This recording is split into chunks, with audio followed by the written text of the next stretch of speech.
Pernah kebayang nggak gimana ceritanya seorang anak yang ditolak dari medan perang justru jadi orang yang paling dipercaya untuk menjaga firman Tuhan?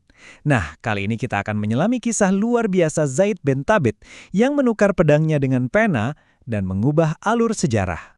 Gimana rasanya kalau impian terbesar kita ditolak mentah-mentah? Pertanyaan ini mungkin pernah kita hadapi. Tapi bagi seorang anak laki-laki di Madinah abad ke-7, jawaban atas pertanyaan ini nggak cuma mengubah hidupnya, tapi juga mengubah dunia. Kenalan yuk sama Zaid bin Thabit, seorang anak yang waktu itu ambisi terbesarnya ya cuma satu, menjadi seorang pejuang, berdiri di garda depan untuk keyakinan barunya. Jadi ketika panggilan jihad untuk pertempuran Badar yang sangat menentukan itu datang, Zaid kecil yang penuh semangat langsung maju, siap berjuang. Tapi impiannya seketika pupus. Nabi Muhammad dengan lembut menolaknya. Alasannya sederhana tapi mutlak. Dia masih terlalu muda untuk mengangkat pedang. Patah hati? Pasti. Tapi semangatnya nggak padam sama sekali. Ibunya melihat sesuatu yang lain dalam diri Zaid, sesuatu yang lebih kuat dari otot. Kalau Zaid nggak bisa bertarung dengan pedang, oke, dia akan bertarung dengan senjatanya yang paling ampuh, pikirannya yang cemerlang. Jadi kaumnya membawa Zaid ke hadapan Nabi, bukan dengan pedang di tangan, tapi dengan bukti kecerdasan yang luar biasa. Bayangin, di usia 11 tahun, dia sudah hafal 17 surat Al-Quran yang sudah turun saat itu. Otaknya tajam sekali. Nah, disinilah titik baliknya, momen krusialnya. Zaid banting setir, dia menukar medan perang yang penuh debu dengan medan perang gagasan. Pedangnya ia ganti dengan pena, dan takdirnya pun ditulis ulang. Nabi Muhammad jelas terkesan. Saat itu, beliau perlu berkomunikasi dengan suku-suku Yahudi di sekitar Madinah. Tapi beliau nggak bisa sepenuhnya percaya pada juru tulis mereka. Melihat kecerdasan Zaid yang luar biasa, beliau memberinya sebuah misi. Misi yang sangat-sangat penting. Jadi apa tugasnya? Menguasai bahasa dan tulisan Ibrani. Sebuah bahasa yang benar-benar baru buatnya. Buat kita, ini mungkin butuh waktu berbulan-bulan atau bahkan bertahun-tahun kan? Tapi berapa lama waktu yang dibutuhkan seorang Zaid bin Thabit? Jawabannya, 15 hari. Ya, kalian nggak salah dengar, kurang dari 2 minggu.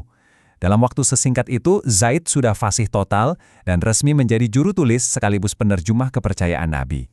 Luar biasa. Kemampuan supernya ini tentu saja membuka pintu ke sebuah peran yang jauh lebih terhormat. Dia bukan lagi cuma seorang penerjemah, tapi diangkat menjadi salah satu juru tulis utama wahyu ilahi, sebuah posisi yang menuntut kepercayaan dan integritas tingkat tertinggi. Kenapa dia? Karena bukan cuma cerdas, Zaid punya integritas yang kokoh. Ini membuatnya menjadi orang yang paling ideal untuk mendokumentasikan firman Tuhan, kata-kata yang kelak menjadi kitab suci bagi miliaran orang di seluruh dunia.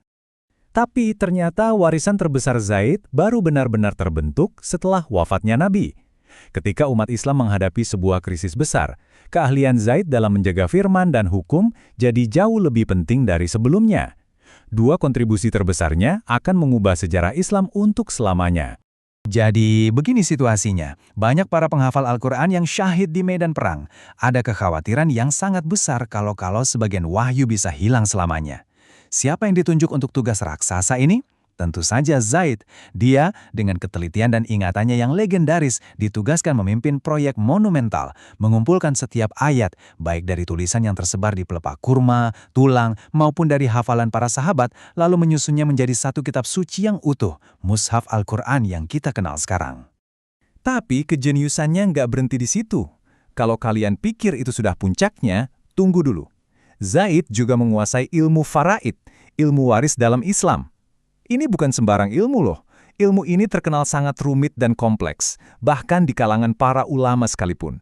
Dan ini bukan klaim sembarangan. Nabi Muhammad sendiri yang pernah bersabda bahwa orang yang paling ahli soal faraid di antara umatnya adalah Zaid bin Thabit, sebuah pengakuan yang luar biasa. Pengetahuan Zaid itu begitu dalam dan luas, sampai-sampai dia dijuluki gurunya para guru. Dia adalah seorang cendekiawan yang disegani oleh cendekiawan-cendekiawan terbesar lainnya pada masa itu. Warisan ilmunya benar-benar abadi. Ada satu cerita terkenal yang menunjukkan betapa Zaid sangat dihormati. Suatu hari, Ibnu Abbas, yang juga seorang ulama besar, memegangi pijakan pelana Zaid membantunya naik tunggangan. Zaid merasa tidak enak, tapi Ibnu Abbas menjawab, "Beginilah kami diajarkan untuk memperlakukan para ulama kami. Ini adalah bentuk penghormatan tertinggi dari seorang lautan ilmu kepada lautan ilmu lainnya." Jadi bisa dibayangkan Betapa besar rasa kehilangan saat Zaid wafat. Ibnu Abbas bahkan berkata, "Beginilah ilmu pergi." Wafatnya Zaid bukan cuma kehilangan seorang manusia, tapi rasanya seperti sebuah perpustakaan besar ikut terkubur bersamanya, meninggalkan kekosongan ilmu yang sangat dalam. Kisah Zaid ini benar-benar bikin kita mikir ya. Ceritanya menunjukkan bahwa kadang-kadang kontribusi terbesar dalam hidup kita itu bukan datang dari jalan yang pertama kita pilih atau yang paling kita inginkan, tapi justru dari jalan yang sepertinya sudah dirancang khusus untuk bakat unik kita.